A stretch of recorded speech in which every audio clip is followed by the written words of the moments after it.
Right. Ndadzoka futi.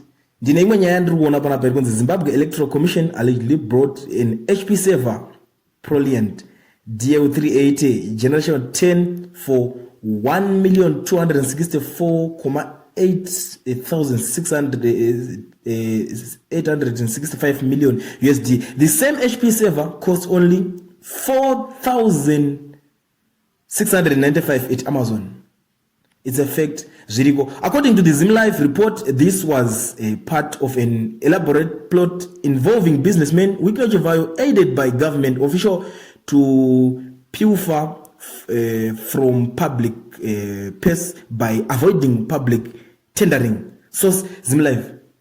Those zvacho zvandikubudisa pascreen apa. Ameno muri kuona say guys panamba yakomana achinjiri kunzi chakatengwa ne 1,264,865.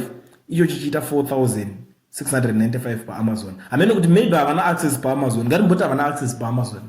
Tombodaro ndini. Guys, zvazvo zvozonyanya.